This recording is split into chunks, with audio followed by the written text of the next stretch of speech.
Selena Gilmore. Just after midnight on January 24, 1930, the executioner at Kilby Prison sent the first jolt of current through the woman strapped into Alabama's brand-new electric chair. Roughly 2,300 volts. And when it was over, she was still alive. Witnesses watched her head move. They saw her chest rise and fall. The current had to be applied a second time, and the smell that filled the room drove at least one man out the door. She would become the first woman Alabama ever put to death in that chair. But to understand how a woman from Birmingham ended up there, you have to go back to a single argument in a cafe. Selena Gilmore was a black woman from Jefferson County, born sometime around 1895.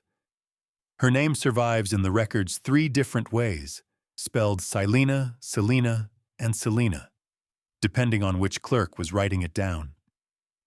The details of her early life are thin. What we know is that by the spring of 1929, she was a working woman in Birmingham who liked to drink, and one night that drinking put her in the path of a man named Horace Johnson. Johnson worked at a Birmingham restaurant. The way the story was told at the time, Gilmore had been drinking and grew loud inside the establishment, and Johnson told her to leave.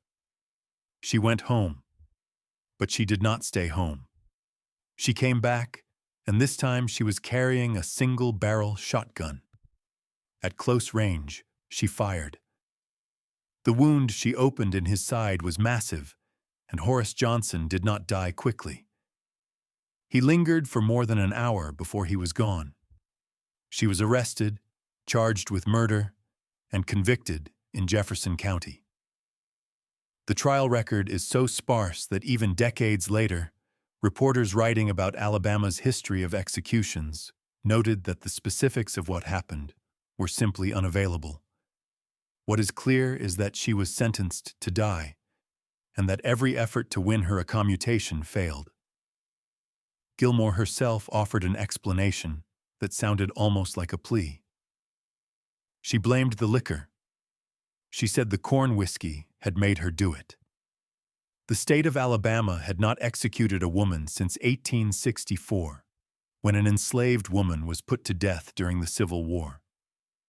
In the 41 years that followed, the state executed more than 250 men and not a single woman. So when Gilmore's date was set, it carried a strange historical weight. She would be the first to sit in Yellow Mama, the chair built just 3 years earlier and painted that distinctive shade of highway line yellow. Here is where the case takes a turn that is hard to read even now. The victim's uncle, a man named B.B. Johnson, was permitted to attend the execution as a witness. That alone was unusual. What he did afterward was stranger. He sat down and wrote a first-person account for the Birmingham News, published the very day she died. In it, he described a sense of release washing over him.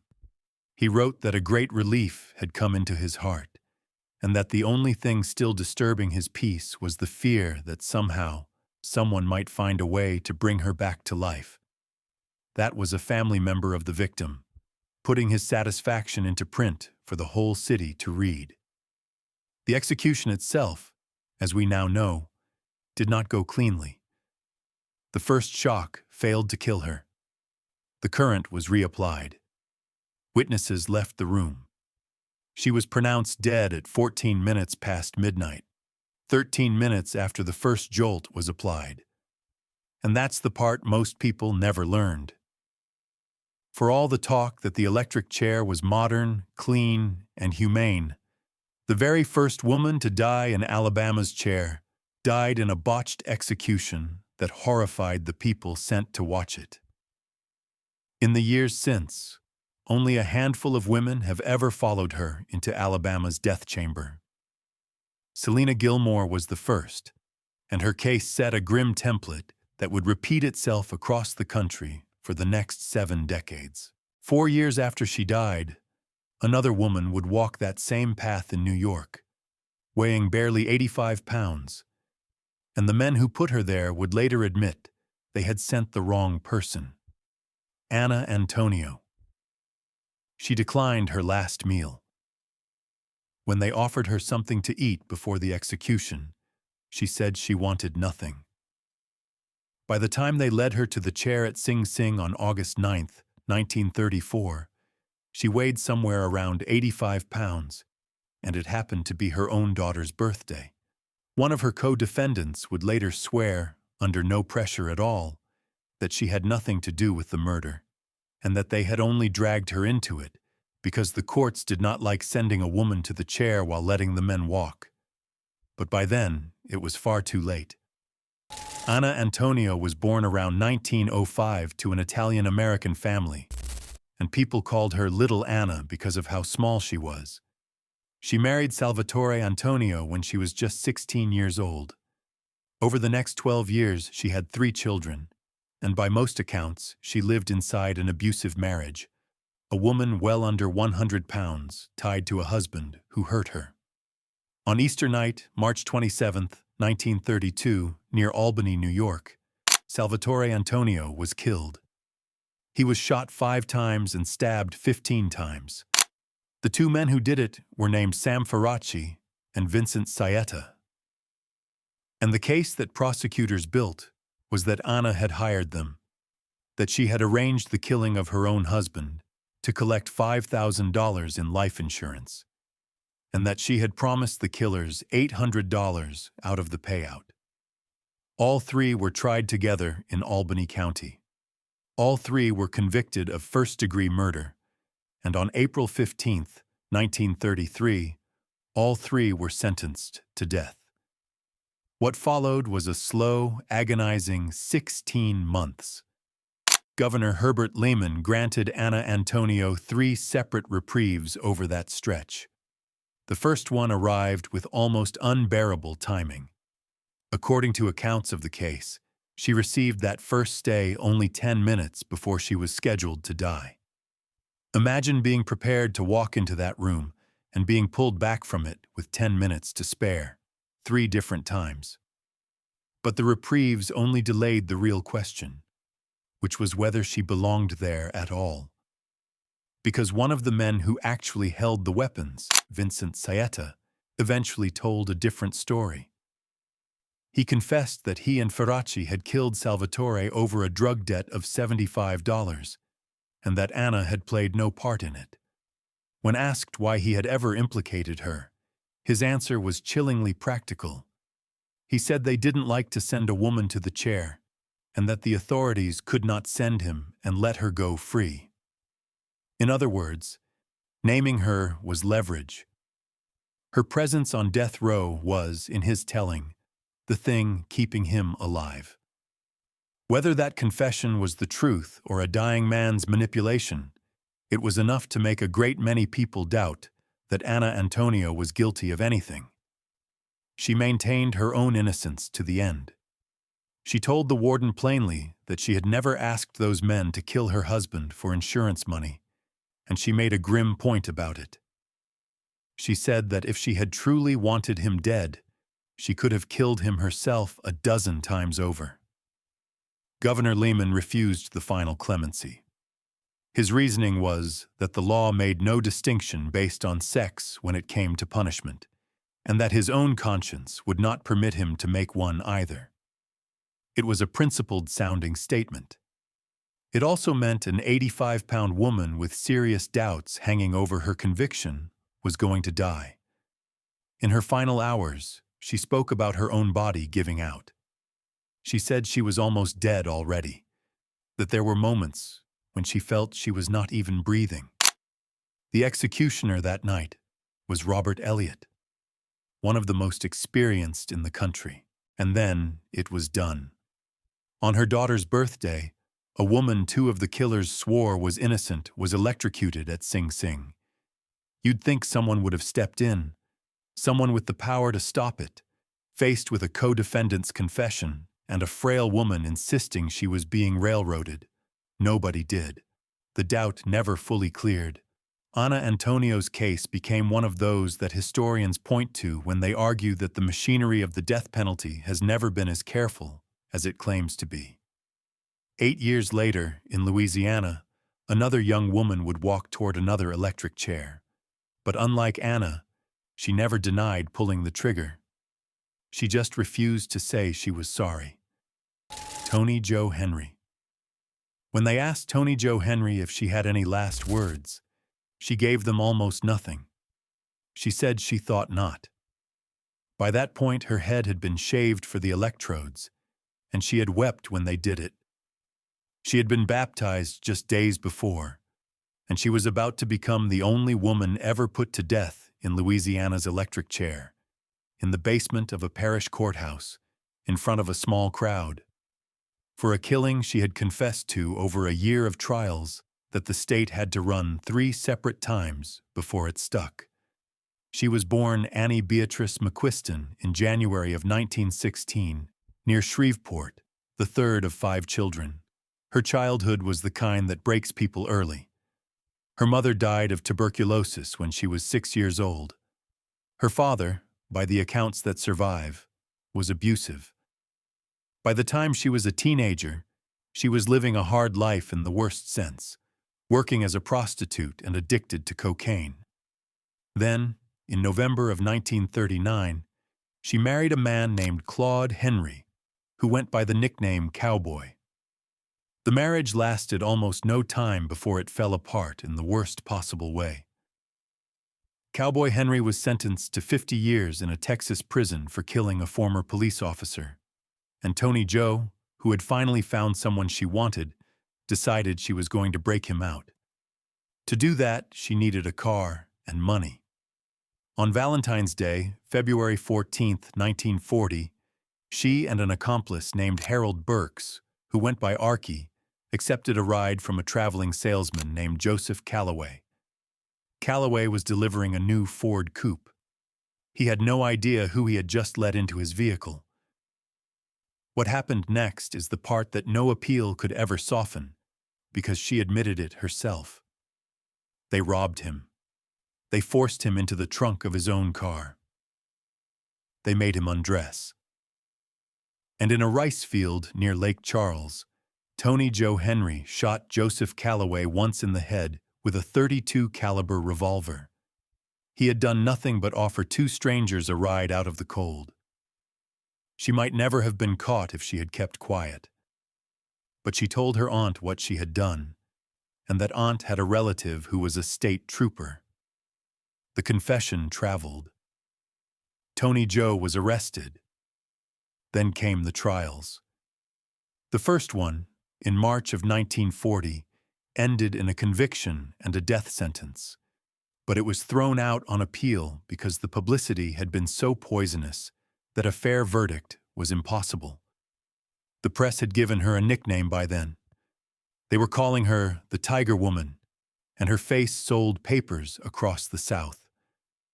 The second trial, in February of 1941, convicted her again, and the third trial, in early 1942, convicted her a final time. The appeals ran out. Governor Sam Jones refused to grant clemency. In her last stretch of life, something shifted in her. A Catholic priest named Father Wayne Richard attended to her, and she was baptized in the faith. She seems to have faced the end with a strange composure. The fight finally drained out of the Tiger Woman the newspapers had built up. On November 28, 1942, they carried out the sentence in the basement of the Calcasieu Parish facility in Lake Charles, using Louisiana's portable electric chair, the one that traveled from the state penitentiary at Angola when a county needed it. She wore a black dress. Her head had been shaved for the contacts, and witnesses remembered that she cried over losing her hair. When the moment came for last words, she declined them, and that detail is worth sitting with. A woman who had lived a brutal, chaotic life, who had killed a stranger in cold blood and never once pretended otherwise, walked to her death and simply had nothing left to say. Her story did not disappear with her. It became books. It became a film. The only woman Louisiana ever sent to its electric chair turned into a kind of dark legend, the beautiful young killer with the tabloid nickname. But she was, at least, guilty of what they said she did. The next woman on this list was not so clearly so. In fact, 60 years after Georgia strapped her into its chair, the state would do something it had almost never done. It would admit, in writing, that it had made a grievous error. Lena Baker. In 2005, the state of Georgia issued a full and unconditional pardon to a woman it had executed 60 years earlier. The board that granted it did not mince words. It said the decision to deny her clemency back in 1945 had been a grievous error, and that she could have been charged with a far lesser crime, one that never would have carried a death sentence at all.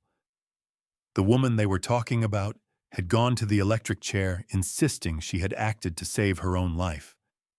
Her name was Lena Baker, and she remains the only woman Georgia ever executed in that chair. She was born in June of 1900, near Cuthbert in Randolph County, Georgia, into a sharecropping family. She was African American, a maid, and a mother of 3. Her life was the hard, narrow life that the rural South handed to black women of her generation, and it might have stayed quiet and undocumented if not for the man she was hired to look after. His name was Ernest Knight. He was a white man in his 60s, the owner of a grist mill, and when he broke his leg, Lena Baker was hired to help care for him during his recovery. That arrangement turned into something far darker. By the accounts that survive, Knight forced a relationship on her, locked her inside the grist mill for days at a stretch, and held her in conditions that people at the time described as something close to slavery. This was a woman being controlled and confined by the man she worked for, with no real way out. On the night of April the 29th into the 30th, 1944, it came to a head. Knight had locked her in the mill again. According to Baker, he threatened her with an iron bar, and the two of them struggled over his pistol. In that struggle, the gun went off, and Ernest Knight was killed. Baker did not run and hide what had happened. She reported it to the county coroner herself. But this was Randolph County in 1944, and the deck was stacked in a way that left her almost no chance. Her trial took place on August 14th of that year, before a judge nicknamed Two-Gun Whirl, a man who reportedly kept 2 pistols on the bench in front of him. The jury was all white and all male. The entire trial lasted less than a single day, around 4 hours. The jury deliberated for under 30 minutes. They rejected her claim that she had acted in self-defense and convicted her of capital murder, which in that era carried a mandatory death sentence. Her court-appointed lawyer filed an appeal and then dropped her case entirely.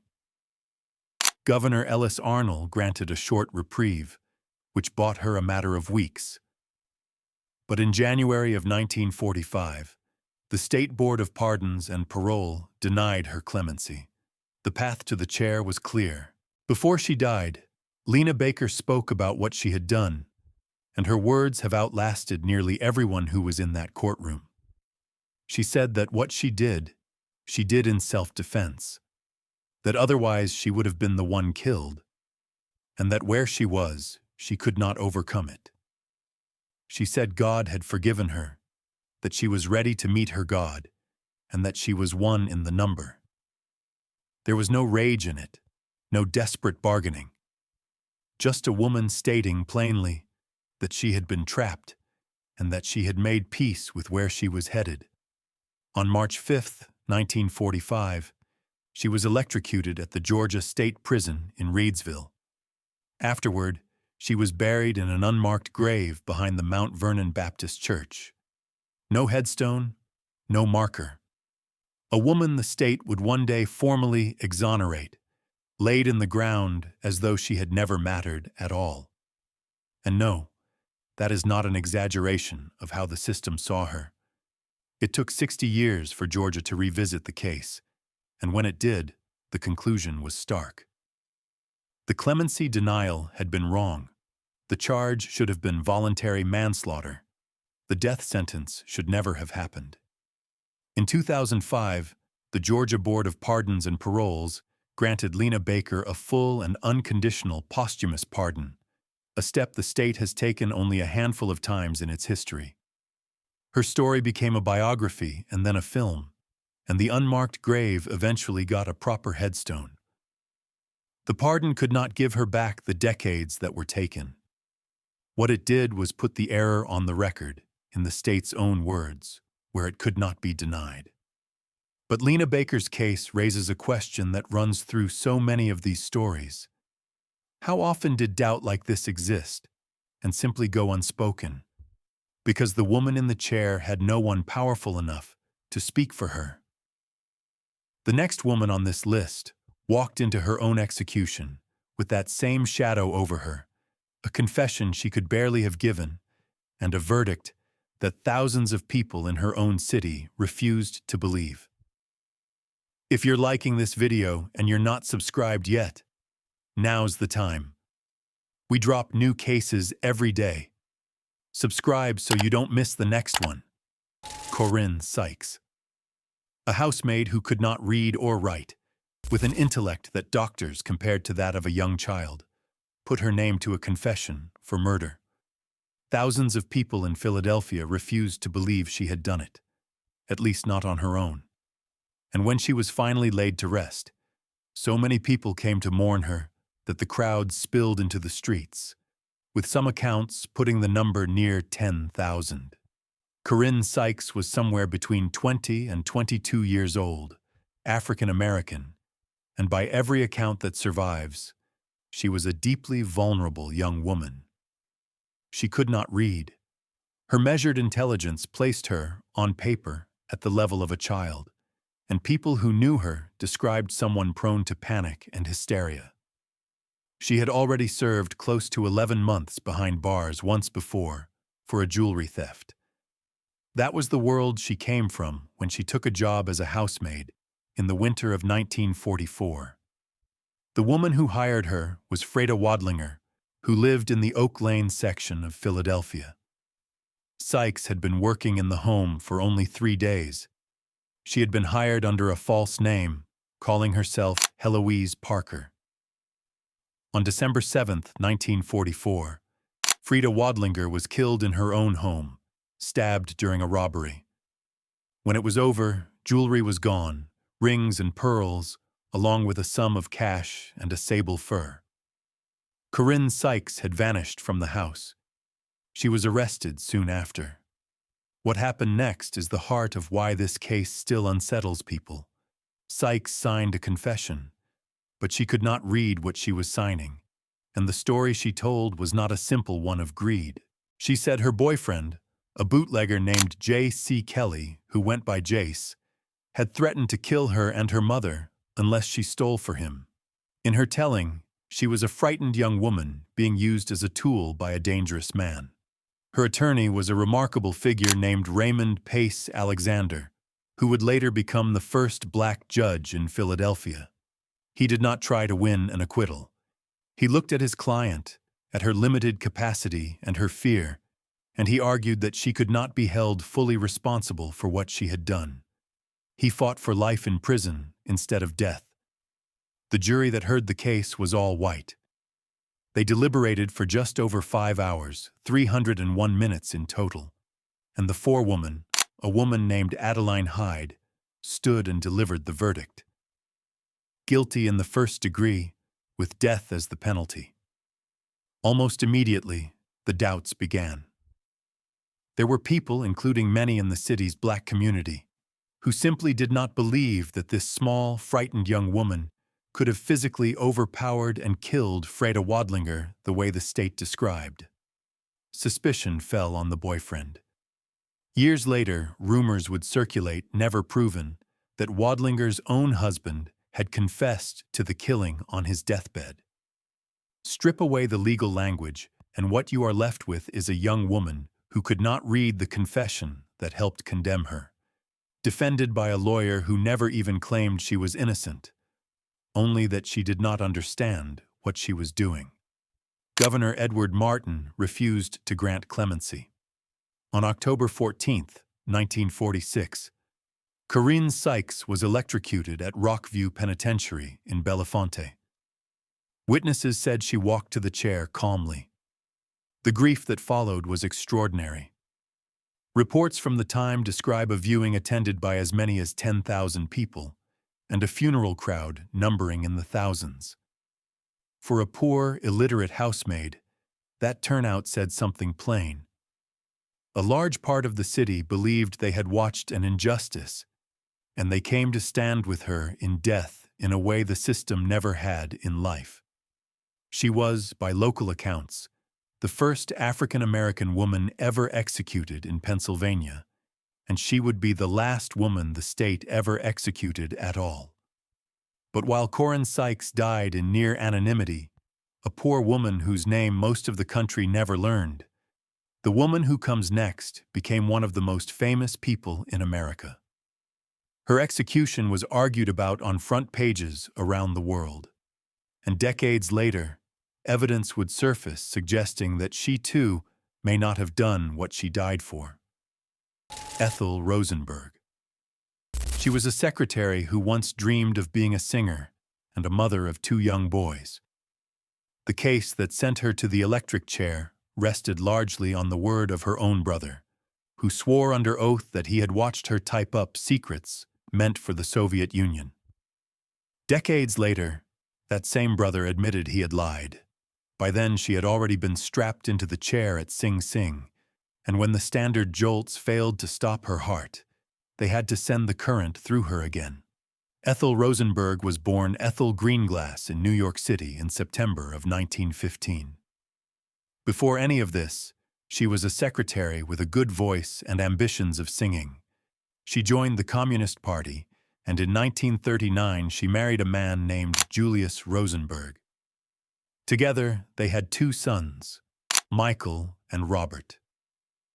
She and Julius were charged with conspiracy to commit espionage, accused of passing American atomic and military secrets to the Soviet Union at the height of the early Cold War. The single most damaging piece of evidence against Ethel came from inside her own family.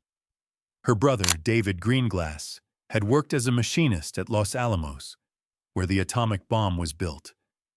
He testified that he had seen his sister sit at a typewriter and type up notes containing those secrets. That image, the wife at the typewriter, was what put Ethel Rosenberg in the chair. And it was false. Greenglass admitted much later that he had given untrue testimony, and that he had done it to protect his own wife, Ruth, who had actually been involved. He traded his sister's life for his wife's. The trial took place in March of 1951 in a federal court in New York, before Judge Irving Kaufman. The prosecution team included a young lawyer named Roy Cohn, who would go on to his own infamy in later decades.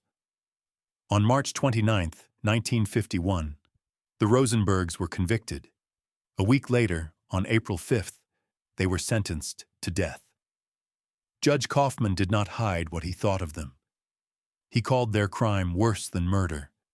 He claimed that by putting the atomic bomb into Soviet hands, they had altered the course of history and bore responsibility for consequences far beyond anything they had touched directly.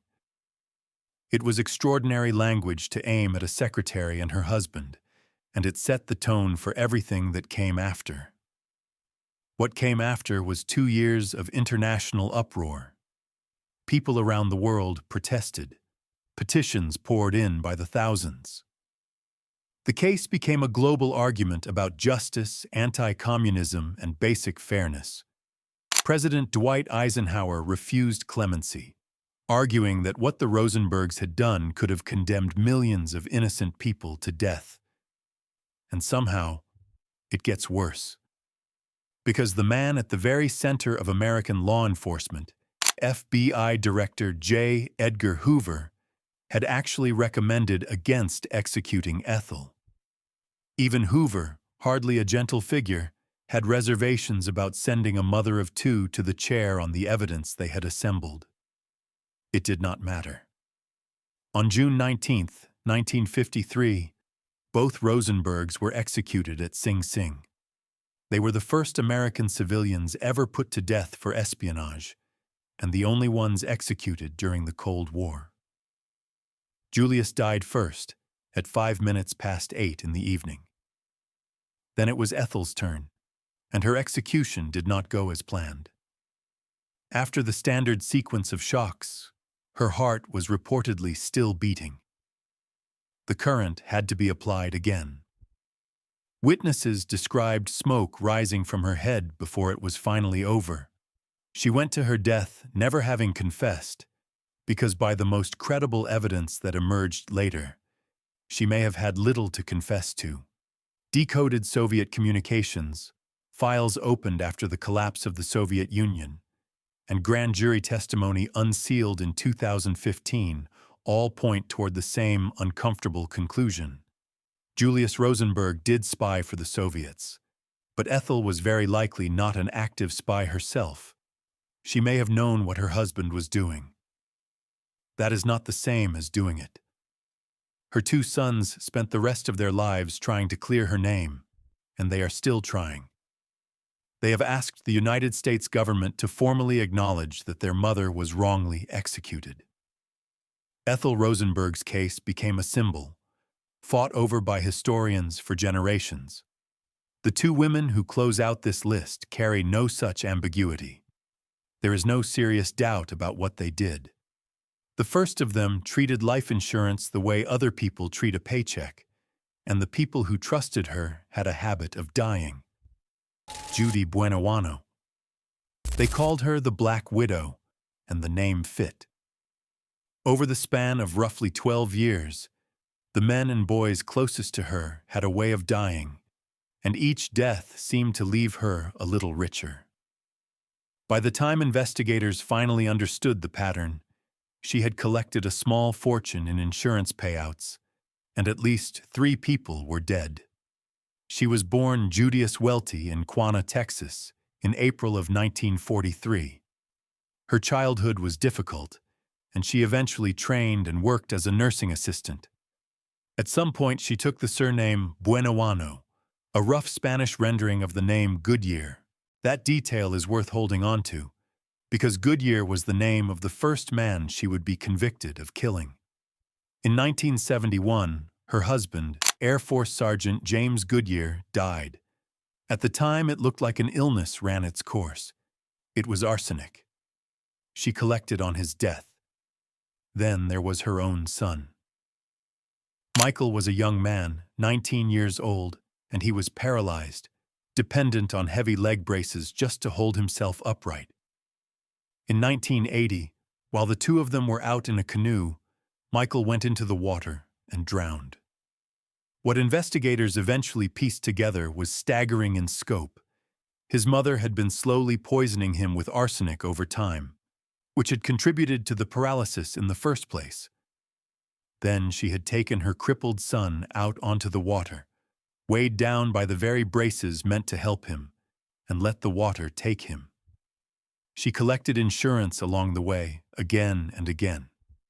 Across the full span of her crimes, the money attached to her reached somewhere around $240,000. There had also been a boyfriend, Bobby Joe Morris, who died in 1978 under circumstances that later drew hard suspicion. The shape of it never changed. Someone close to her died, and money flowed toward her afterward. What finally cracked it open was not another death. It was a survival. In 1983, her fiancé, a man named John Gentry, nearly died when his car exploded in Pensacola. He lived, and the investigation into that car bomb pulled the entire structure apart. Detectives learned that Buenoano had been feeding Gentry capsules she told him were vitamins. They were laced with arsenic. Once they knew what they were looking at, they exhumed bodies, and the poisoning was confirmed in the ground. On November 1, 1985, she was convicted of the first-degree murder of her husband, James Goodyear, and sentenced to death. The man who survived her did not soften his words. John Gentry said that if they would allow it, he would pull the switch himself. He said there were people so evil that they simply did not belong among civilized people, and he placed her firmly in that category. Her daughter, Kimberly, saw it differently and maintained her mother's innocence to the very end.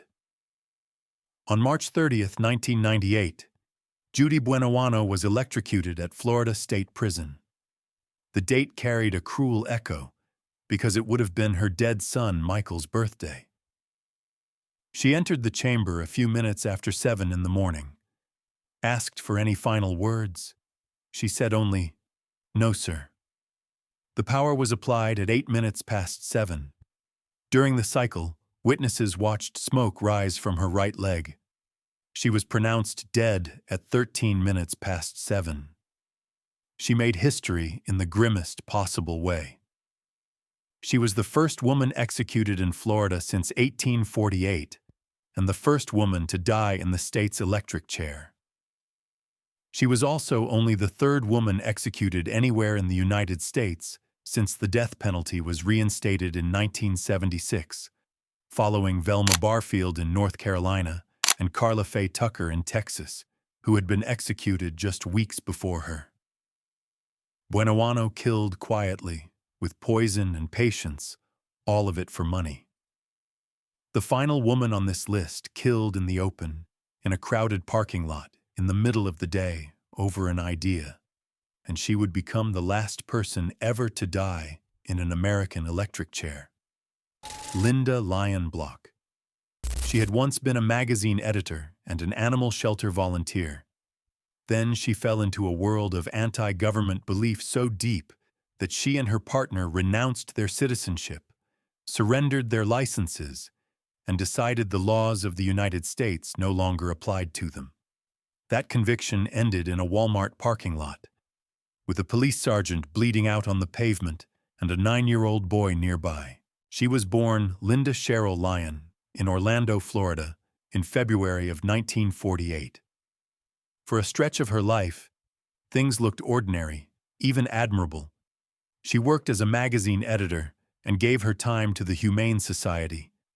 But she drifted into the Libertarian Party and then far past it, into what is often called the sovereign citizen movement, alongside her partner, a man named George Sibley. Together they came to believe that the federal government held no legitimate authority over them. They renounced their United States citizenship. They surrendered their driver's licenses and their Social Security cards. They built their entire lives around the idea that they answered to no government on earth. That belief was about to collide with the real world. The couple were already on the run from trouble in Florida, where they faced assault charges after Block's elderly former husband had been stabbed. On October 4th, 1993, they were sitting in a Walmart parking lot in Opelika, Alabama. Their car carried strange homemade plates stamped with an obscure legal citation, UCC 1207. A passerby noticed Block's 9-year-old son and grew concerned enough to flag down a police officer. That officer was Sergeant Roger Lamar Motley. When Sergeant Motley approached the car, everything fell apart in seconds. A gunfight broke out between Motley and George Sibley. Block, who had been at a nearby payphone, came running. She drew a 9mm pistol and fired, and one of her shots struck Sergeant Motley in the chest. He died that afternoon. Roger Motley was a police sergeant doing exactly what the job asked of him, responding to a stranger's worry about a child in a parking lot. He had no idea that the people in that car had decided the law could not reach them. He left behind a wife named Juanita. Both Block and Sibley were convicted of capital murder in 1994 under the Alabama law that makes the killing of a peace officer a capital crime. And here Block's beliefs shaped her own ending. She rejected the authority of the Alabama courts outright.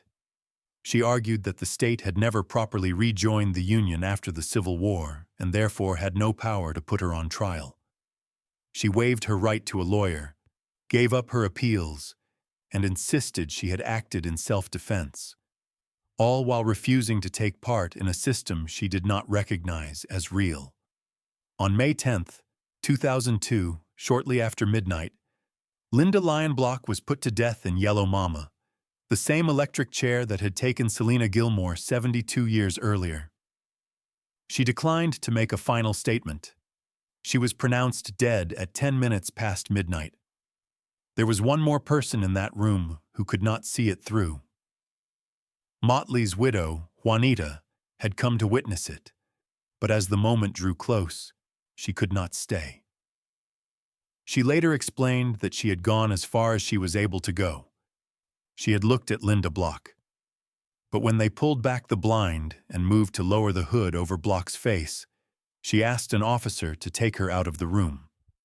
Linda Lionblock was the first woman Alabama had executed since 1957. She was the last woman the state would ever execute, and she was the very last person to die in Alabama's electric chair.